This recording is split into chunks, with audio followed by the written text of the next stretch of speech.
Have you ever been deeply moved by something or someone beautiful and been in deep awe of love? I bet all of us, to some degree, to some extent, have experienced this. And it is my sincere prayer that this journey that we'll go on together now will bring you deeper into understanding these aesthetic experiences, mystical experiences, and I truly just pray that we could have more of these experiences that bring us deeper into connection with the beyond, with ourselves, and with each other. So to begin, just to cover what we will move through together, I'll describe the most important phenomenological characteristics of mystical experience. And we have already covered quite a bit of that, but I want to really just touch upon it again. William James' characteristics for mystical experience. And then the types of mysticism or mystical experiences that we can have, both introverted mysticism and extroverted mysticism. And also I thought we could go into describing the most important phenomenological characteristics of spiritual aesthetic experiences, such as being in awe and something called kama muta, being deeply moved by love. And then we will also cover meditation and essentially talk about different types of meditation, such as the kind of focused, concentrative meditation and the more mindful meditation that, regardless of spiritual, religious discipline or belonging, can be psychologically beneficial to one's journey spiritually and religiously speaking. So let's just begin at the top with, again, describing mystical experience. So William James, he laid out these qualities, right, for mystical experience. And mystical experiences, if I haven't communicated it clearly enough already, they're profound, they're transformative, typically events that are characterized by a sense of unity, by a sense of self-loss and connection to something greater than oneself. And I call this the beyond, blooming beyond oneself.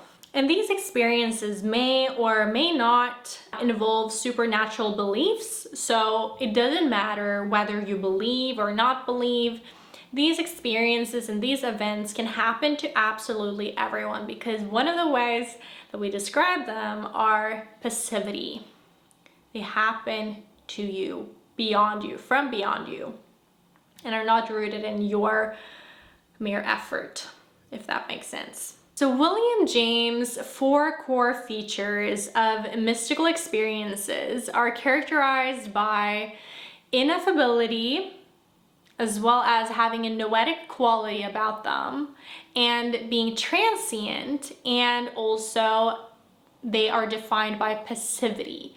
So them having this kind of ineffable quality about them, or that they have ineffability, means that they essentially cannot be fully captured in words or concepts, in language.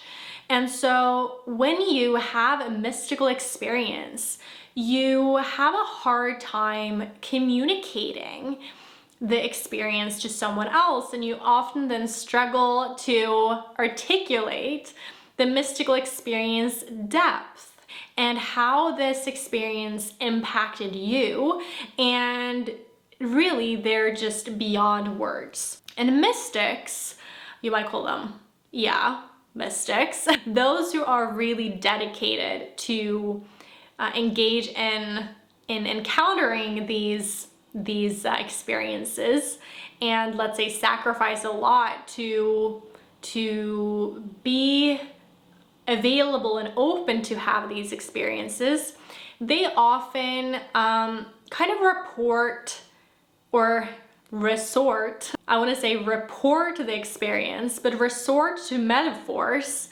like these experiences being a light brighter than the sun, or a union of infinite love, or something along those lines. And so it's hard to describe, and that's why typically they're illustrated more by symbols and stories, etc., etc., like you also can find in scripture. Noetic quality is another characteristic of the mystical experience. And so these experiences feel like profound revelations or truths, or even a truth or the truth, and thus carrying a sense of ultimate reality or ultimate insight, where you don't need to know more beyond what you now know. It's like there's a finality to the noetic quality. They're often described as being realer than real. And so it's like this experience, this mystical experience, is more real than even the life that you're living. But for some reason, you feel called to incorporate and live from this noetic quality and truth that you've uncovered and had revelation of, and live from that place in your day-to-day. An example here would be a person that might gain a deep conviction about the unity of all existence, or the nature of love, or that essentially we're not separate to nature at all. Like we're all connected, where everything is somehow connected to each other. And also the revelation of Jesus, the revelation of the Christ, the revelation of the meaning of your life, and having some kind of insight there. That's an example of it having a noetic quality about it. Transience too. These experiences are transient. They are temporary, typically lasting only a few minutes or hours, but their impact can endure a lifetime. They have a deep impact on you, the way that you view the world, and so they have a lasting impact in your brain and in your body. It's like they really do something in your subconscious mind, which alters your consciousness, and that then also from the subconscious connected to the body changes how you act, changes how you behave. And lastly, passivity. So the characteristic of passivity of these mystical experiences mean that they are happening more to you than from within you. So the experiencer, if you're experiencing this kind of mystical experience, you feel as though the event is happening beyond you or to you, rather than being actively engaged or initiated or anything like that. It's typically perceived as a gift of grace, just literally a gift. And you can't put into words how this happened, how this person came into your life, how you are experiencing what you're going through and moving through, how things have unfolded like they did. And so there's this sudden, unbidden moment of unity with nature or with divinity or with people, places, things. It's just beautiful. So that's that. But then there's also, now that we have those qualities, there's introspective or introvertive mysticism, and then there's extrovertive mysticism. Introverted mysticism is typically focused inward. Okay, so it leads to a sense of merging with an abstract, ultimate reality. And the boundaries then between yourself and others and the world kind of dissolve completely. That's what happens when you have this introverted mysticism. An example here would be the Buddhist experience of kind of voidness, essentially. That's sunyata, voidness. And I'll get to what that means later. And then you have the extrovertive mysticism, which is directed outward, obviously, involving more a deep connection with the external world. So this one, typically you'll have your eyes open and everyone in your environment appears then interconnected to one another and infused with divine presence and interconnectedness. And here, an example here would be experiencing a forest as alive with sacred energy, where you're listening to the birds, and it's like the birds the sound of the birds are amplified. It's like the wind is just amplified, the movements are amplified. Or it could be when you're dancing with one another, for instance. It could be when you're painting and you become one with a canvas. Or when, for instance, for me, when I capture moments with a camera during like wedding ceremonies, I become one with the love that is emitting and the people there and the environment, and I just capture and let myself be used to create and to capture moments. There's also just self-transcendent dimensions to these mystical experiences. So what I mean by that is that you can experience self-loss that's annihilational, and also there's a sense of connectedness, meaning relational. So this kind of self-loss, annihilational, means that the individual ego, your just conscious mind, temporarily actually dissolves when you have a mystical experience. And so that leads to feelings of surrender and to feelings of humility. And I don't know if you've experienced this, but I certainly can say that that's happened for me, that there's no more of me. Like, it's just literally just a sense of like, yeah, feeling of surrender, feeling of just being completely humbled. And there's this kind of love that just like seeks to be expressed and emitted. It being relational means that there's a sense of unity with others, the universe, or God, and this dimension is strongly associated with positive psychological outcomes such as increased empathy and life satisfaction. Now, that empathy has you be more of a child of God. That is really what the Bible tries to get at. It's to have us come back to this empathetic, childlike sense of joy and just like continual forgiveness, an extension of love to one another. What happens then in the brain? Like, what happens neurologically when we have these mystical experiences? We can look at the parietal lobe. The parietal lobe has a reduced activity to it, and what that does in the angular gyrus, it's called, is that is linked to self-loss and or loss of self-other boundaries. And so it correlates to feelings of unity with one another. And then also in the frontal lobe, prefrontal lobe, that tends to have decreased activity. And what that does is that it contributes to this passivity experience, that it happens from beyond you.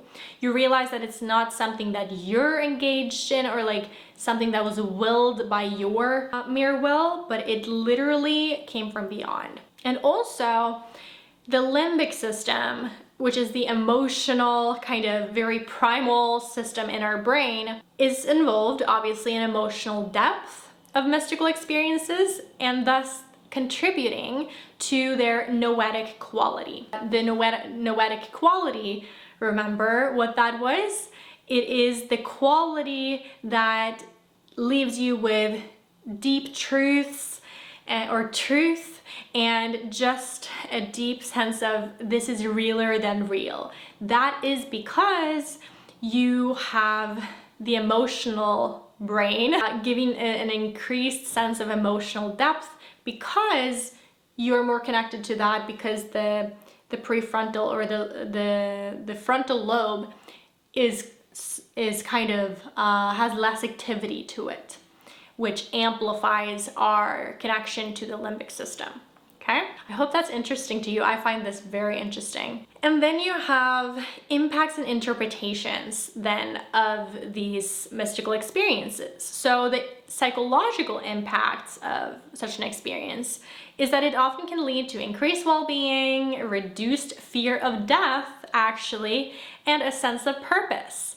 Why is it so that you might have a decreased fear of death? I think that the contemplation part that has you contemplate on these things, these deeper existential questions, and because you have encountered like deep truths through the noetic quality of the mystical experience, and you have all of these different, you have this sense of passivity, like it's happening from beyond you. You realize that there's something holding you. You realize that you're not the end all be all. You realize that there's more to this life than what we see with our mere eyes. And that trust that we get there and that hope can cast out all fear, which it talks about in scripture. Love casts out all fear. Isn't that beautiful? Isn't that beautiful? Including the fear of death. But there is still, though, there's a kind of God-fearingness that comes with it because it's just so vast and so huge and so tremendous, and so you're just in awe of it. So you have a reverence and a respect for God, you have a respect for the beyond, but you still can live from a different place of reality, not acting from a place of feeling scared of death anymore, and realizing that that's part of life. There's also cultural implications here of the mystical experiences, of course. So interpretations vary a lot by religious tradition, but Buddhism sees, for instance, self-loss as the cessation of kind of an illusory ego, while Christianity may interpret this as a union with God. So people can interpret these experiences differently depending on their religious standing, and where you stand can also influence how you interpret the experience in and of yourself. And then let's now transition into describing the most important phenomenological insights and characteristics, rather, of spiritual aesthetic experiences, such as awe and kama muta. So the definition of this aesthetic experience, it kind of lays in the word there, right? You can find the meaning of it there. Aesthetic experiences are profound emotional responses to beauty or the sublimity in nature, art, or other stimuli. And they often evoke a sense of awe, self-transcendence, and connection to the divine, to the beyond, with something that's larger than oneself, that continues to exist. And there's a few key characteristics of awe. You know, when you say that, oh, this is awesome, or, you know, you say, oh, you're just like surrendering, you're coming into your body more. It's like this aesthetic experience has you come back to a return and settle in your body and in your spirit more than anything. I think that because you arrive in the spirit, it has you surrender into your body. And the key characteristics of awe is that there's vastness, accommodation, time dilation, self-loss and connectedness, and physiological responses as well. So when I say vastness, it makes sense, right? Awe is triggered by the perception of something immense. Either physically speaking, that could be, for instance, when you are looking up at these towering mountains and you're like this little dot in compare, or when you're standing under the night sky and look up And or if you stand in the church and you look up at the cross, or conceptually, you could essentially have profound ideas, profound, like, whoa, where did that idea come from? Or where did that insight come from?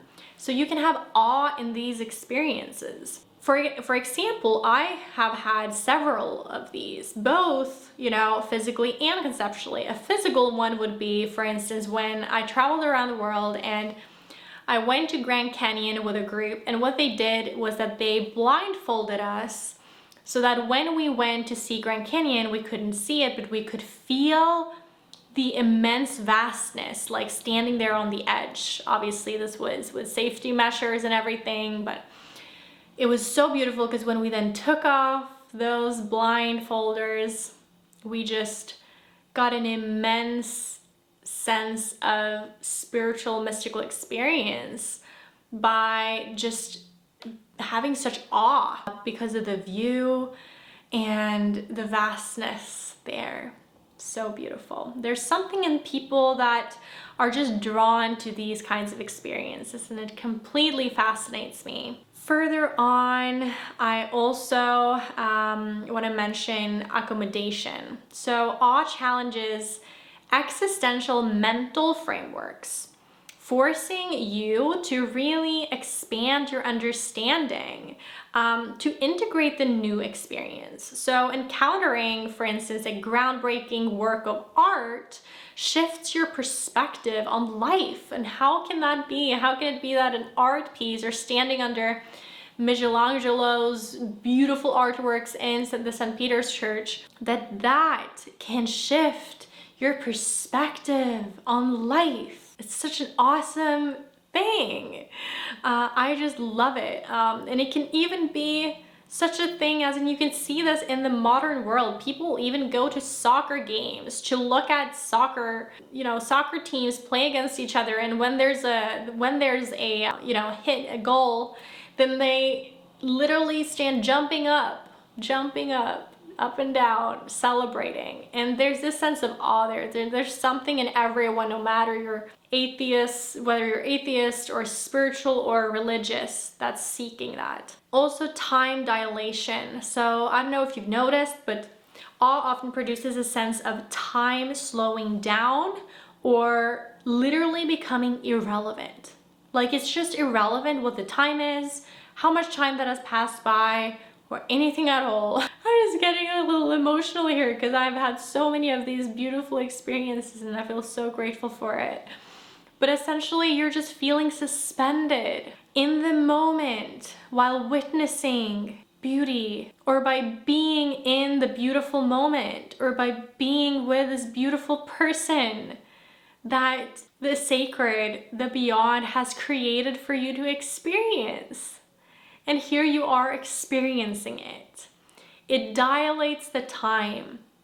Even as I'm speaking right now, I have confined myself in a flow state where I'm in awe of me actually sitting here and saying these things and expressing these things, because I'm like, where does this even come from? That I've had these experiences, and I'm blessed to can say that I have experienced awe, I have experienced mystical experiences, and I would want anyone to encounter what I've encountered because it's so good. Wow. The other thing is self-loss and connectedness. When you have this awe experience, awe diminishes your self-focus. Just think back to last time you just experienced something awesome. You just forgot yourself. You couldn't focus on yourself because you were so in one with the beauty and in awe of the beauty. And so it fosters this sense of unity and interconnectedness with others or the universe, right? And then also, just to give an example of that could be, for instance, when you watch a performance or something, and there's this like shared sense of like humanity there during a stirred musical experience, where everyone watching or listening and being there's this group dynamic that just like does something to you, where you're moved by even each other. And You can even tell this by people clapping. When one person starts clapping, not everyone does, but when several does it, then everyone does it. And there's this interconnectedness there that keeps people relating to each other. Of course, also with the awe experience, you have the physiological responses in the body. So it's often accompanied by what? What happens to your body when you see something beautiful, or that when you're with someone beautiful? You might experience chills, the chills. You might have goosebumps where you're like, whoa. Or a sense of lightness, or an increased heartbeat, something like that. There's also this beautiful phenomena called kama muta. And I'd never heard this before now, literally, but it means in Sanskrit, moved by love, And it describes feelings of warmth, describes connectedness and tenderness, often triggered by acts of kindness or love. So when someone does something kind to you, like giving you a cup of coffee, or a cup of tea when you least expected it, or someone holds the door for you, or says something beautiful to you, or it could be just the simple things, you know? You come up with your own examples here, but something that produces a sense of warmth in you could be a moment of kama muta. And the triggers here could be witnessing also altruistic acts. It doesn't need to happen to you. It can happen by you merely witnessing it being done to someone else. Such a thing as just sitting in the bus and seeing like an older lady come in and you just giving your place to that lady. That's an altruistic act so that she can sit and you can stand because you're younger and you can stand. Whilst it will be harder for her. These acts matter in the individual scope, but also in the larger scope. And again, another physical response could be just like sensations in the chest and just like warmth, even with regard to that kama muta experience. And typically you would be moved to tears and experience deep gratitude and thankfulness and just all the things that's just beautiful. That's just loving and tender. That might even give you some blushed cheeks and make your heart beat a little faster, especially if you're in love. How does this then relate to spirituality? Aesthetic experiences, they often overlap with spiritual experiences, of course, as both invoke a sense of transcendence and connection to something greater than yourself. It could be that you go to a certain place and you're just moved by the very fact that, oh, I get it now. I get why I was gonna be here. And it moves me just by thinking about what called me here. I wonder what that was, but I'm definitely meant to be here. There's awe in that. And another example would be religious architecture or rituals are intentionally designed, right? To evoke awe and to evoke kama muta, bridging sort of the gap or bridging the realms between heaven and earth. And why is it then that we tend to build our buildings the way that we do in this modern age, like a brick? You know what I mean? Like we have this beautiful artist here from Norway. A beautiful artist. We have a great artist that has beautiful artworks, but the museum just is a brick, like literally a brick.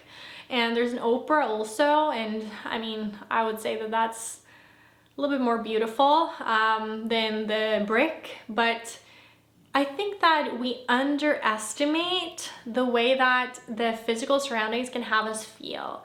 And I think that if we lose the connection to the sacred and the beyond, it's going to influence the way that we build our houses, build our communities, build great artworks and everything.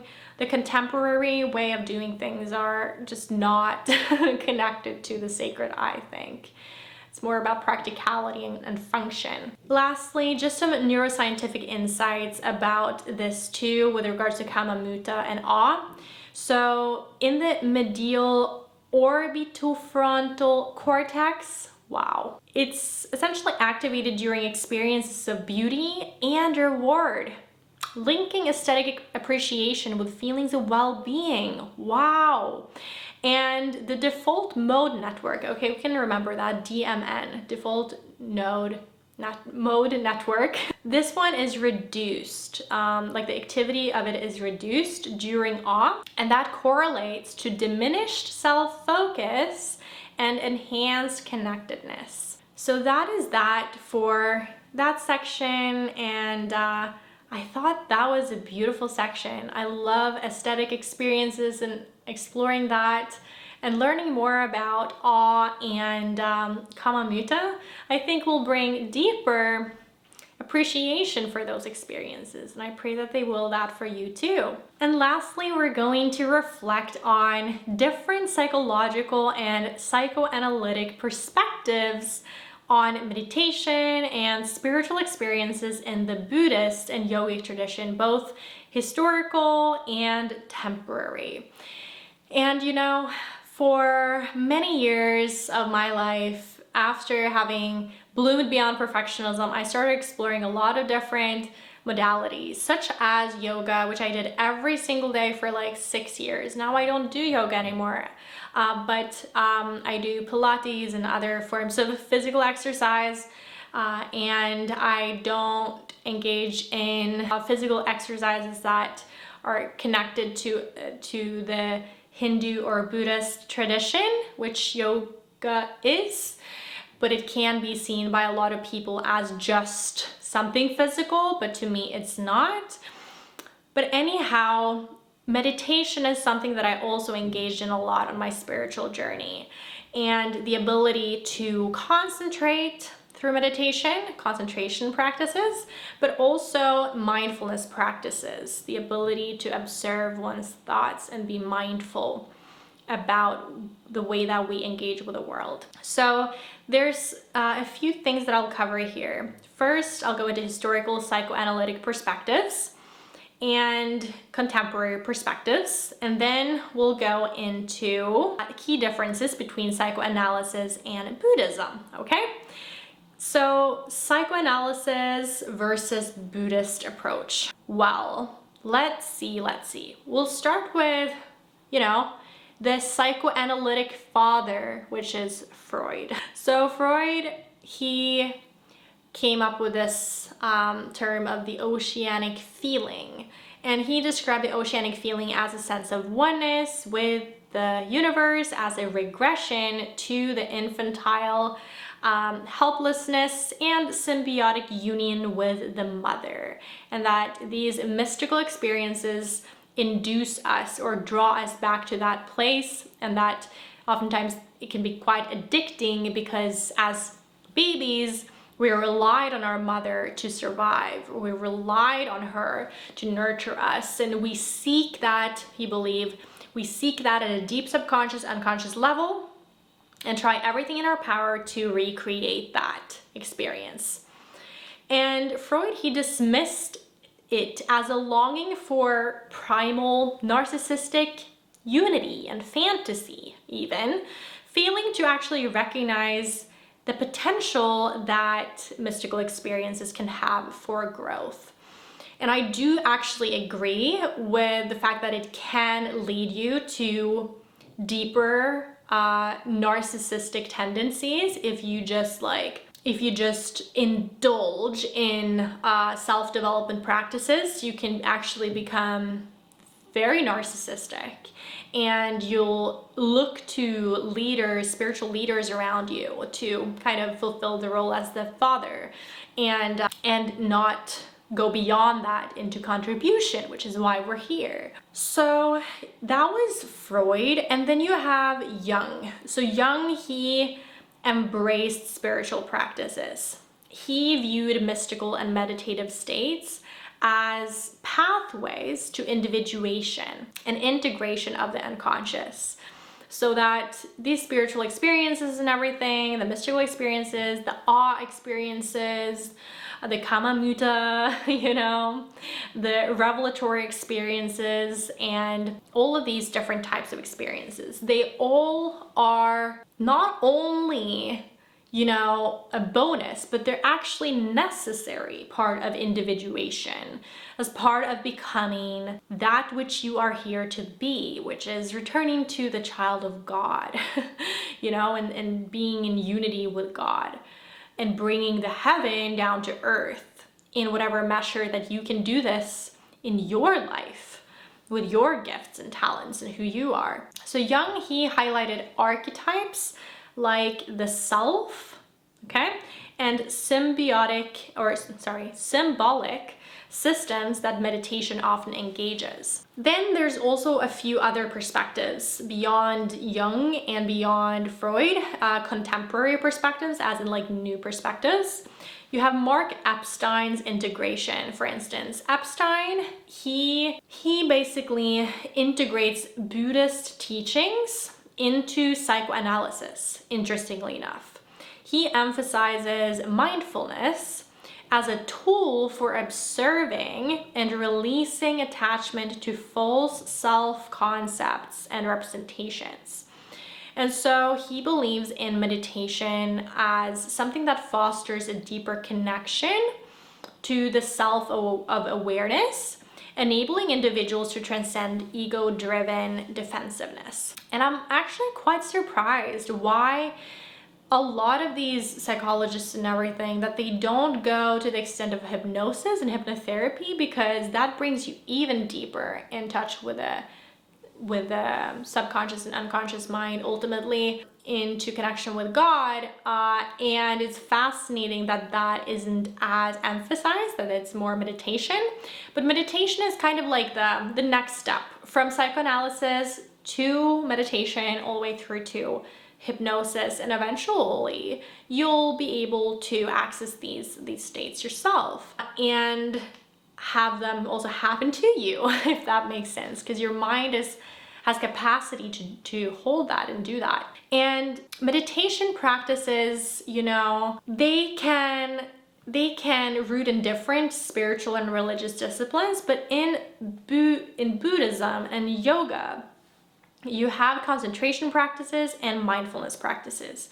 The concentration practices are those that have you focus your attention on a single object very often.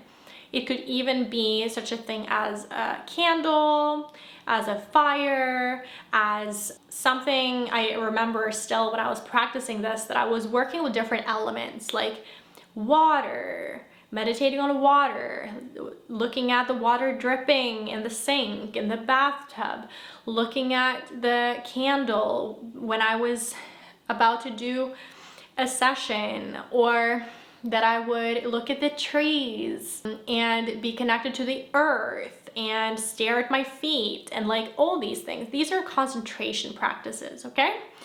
Then you have, the mindfulness practices. But the purpose though with the concentration practices is to enable you to calm the mind and evoke feelings of unity and of relaxation, because it kind of like anchors you to this reality, right? The mindfulness practices though, they can cultivate moment-to-moment awareness. Typically you're then going within, you're mindfully just like observing your thoughts and your sensations, revealing the transient and illusory nature of the self, and just coming to recognize that the things that you thought were important and real, and the worries that you had, and the ways that you view yourself, the labels that you put on yourself or on situations and people, they might be more nuanced than you tend to think. So that can be really useful, especially if you have a harsh inner critic, especially if you have perfectionistic tendencies, which a lot of my coaching clients had. And I think it's especially important when you move beyond the material reality to find a deeper essence there. The Buddhist kind of approach has some insights on the self too. They think about the anatta and the sunyata. Anatta is no self and sunyata is voidness. So anatta, what is that? Buddhism actually then challenges the concept of a permanent self at all, that whatever we view as ourselves is not really ourselves. And it's a concept of just impermanence, seeking impermanence, and realizing that everything and everyone is just like a constructed nature of reality or of identity, and that it's not as real as we think it is. And you know, there's something that's said in scripture and in the Bible about you know, being put to death so that the new life can arise. It's not paraphrased exactly like it's said in the Bible, but there's an increased emphasis on, you know, death and resurrection. And so here in the Buddhist approach, the purpose is really to have, to go layer by layer by layer by layer, and having these false labels die off, wilt off, fall off, so that you come into contact with that true essence there, that is just eternal. And that is, yeah, that is just true. Then sunyata, voidness, is, I don't know if you recognize this, but there's this emphasis on, in that kind of meditation, to reveal voidness, but not as like emptiness or nihilism or anything like that, but actually it's supposed to be a fertile space for potential.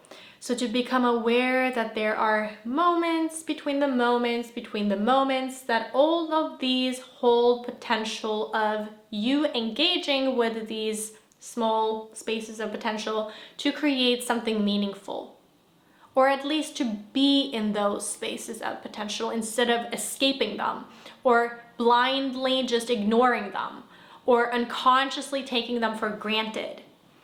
That's the point of sunyata. And isn't that beautiful? I think that's really beautiful.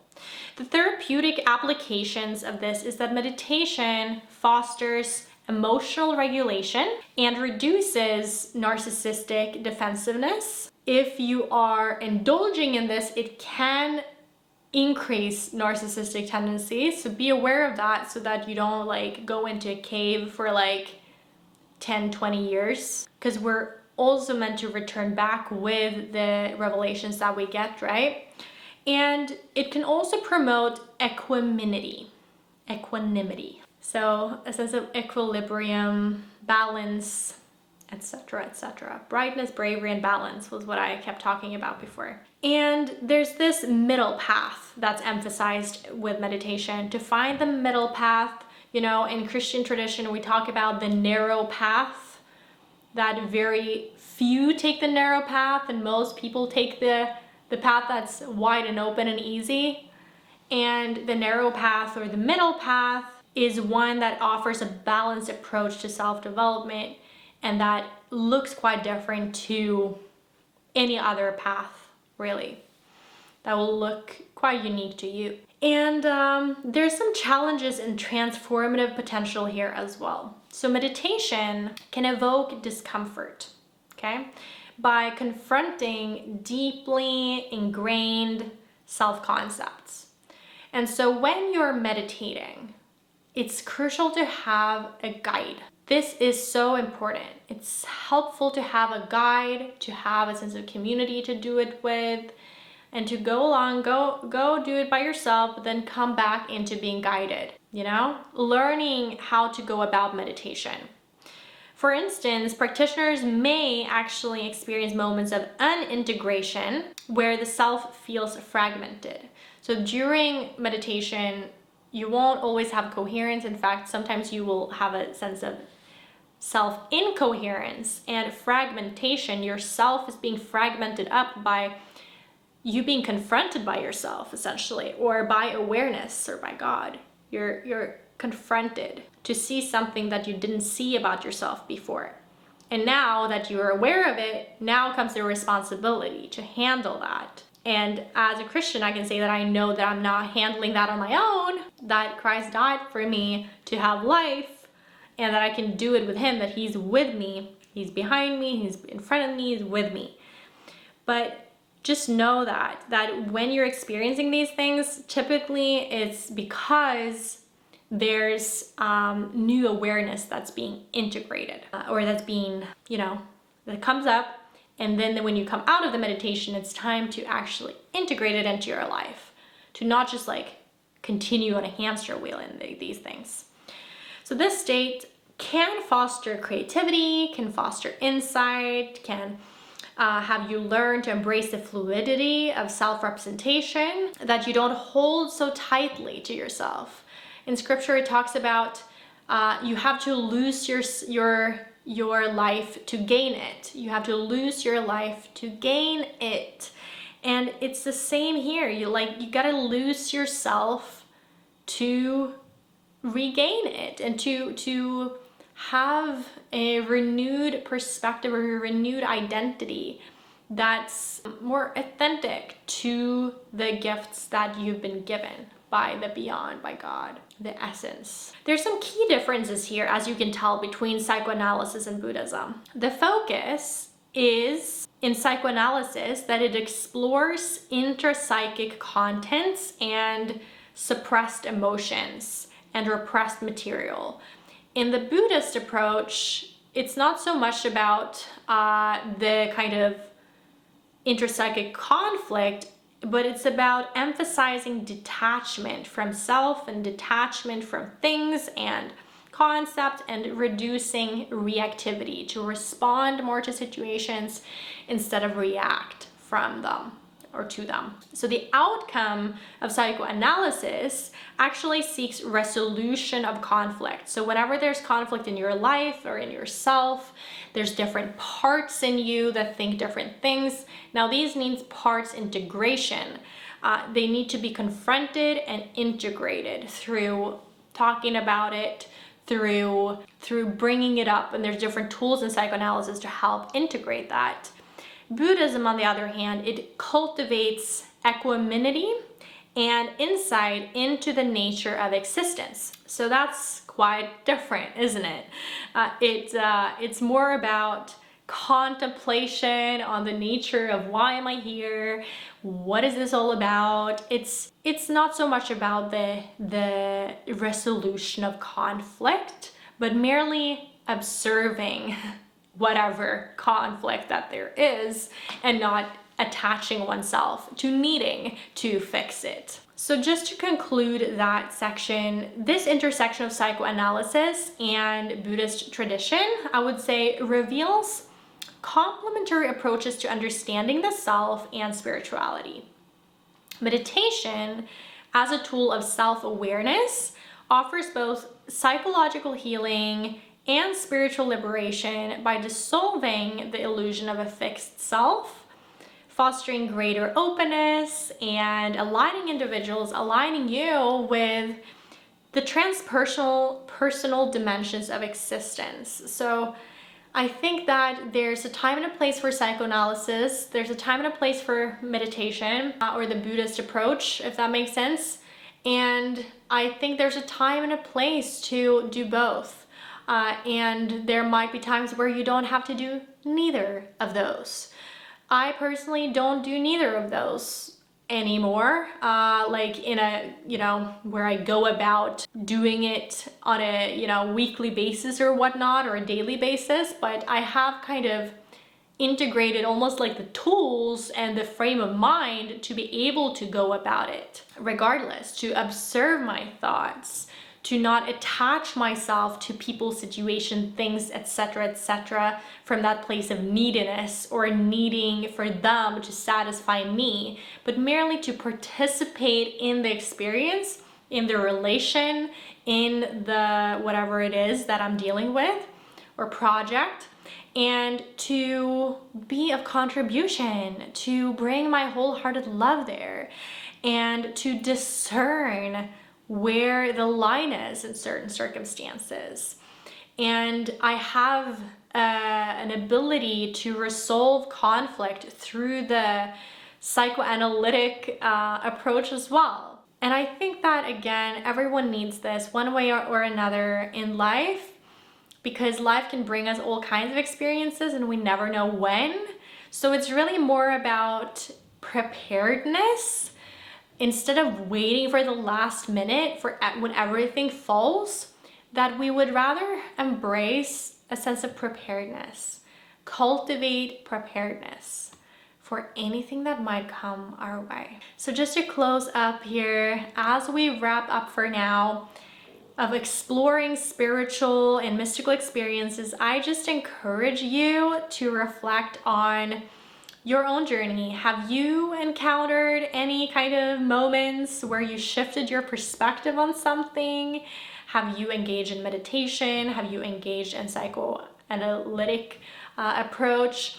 How do you navigate the complexities of spiritual kind of experience and sacred experience and spirituality in your life? I'd love to hear from you, and I'd also love to invite you into the garden community, where we gather together, where we grow together and glorify the beyond, and let us just embrace that, we have so much wisdom that we can receive and cultivate from our lives from, and act from, and create from. And in order to do that, we need to take time to contemplate, to connect, and to contribute. Ultimately, the contribution will just be an overflow of the revelations that we have had in our lives. And it's not pushed, it's not forced, it's just unfolding. So you can check out more about the garden below. The garden gives you then access to gatherings in person and online. It gives you access to guides to support you in your journey. And it also gives you access to coaching and a chat and just community overall. I think it's so crucial to do this journey of life together, and especially when we're dealing with spiritual, sacred journeys. I do think that having the psychological support on the side and the theological approach too can really help give you a sense of hand to abide in that and to do that kind of work, which is a blessing that we can, to hold deeper truths in our hearts and act from those places. Thank you for being here. So much love extended to you.